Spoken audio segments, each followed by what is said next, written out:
হলুদে হিয়াকে অনেক শাড়িতে দেখে চোখ সরাতে পারিনি। মুখ ফসকে বলেই দিয়েছিলাম, অনেক সুন্দর লাগছে তোমাকে। হিয়াও হেসে চলে যায়, তবে হিয়ার হাসি গেঁথে যায় আমার মনে। আমাদের কোচিংয়ে 8 পর্যন্ত থাকায় হিয়া আর আগে এখানে পড়তে পারিনি। এখন শুধু বারান্দায় দেখতাম ওকে। দেখতে দেখতে স্কুল শেষ করে হিয়া কলেজে উঠেছে। কত বড় হয়ে গেছে, এখন যেন আরও সুন্দর হয়ে গেছে। যত দূরে থাকার চেষ্টা করতাম, ততই যেন ওকে ভালোবাসতে শুরু করলাম।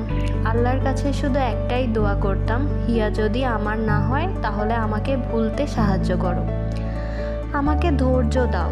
কিছুদিন পর দেখলাম হিয়া একটি লাল শাড়ি পরে সিঁড়ি দিয়ে নামছে। হিয়ার থেকে চোখ সরানো খুবই কঠিন হয়ে পড়ে।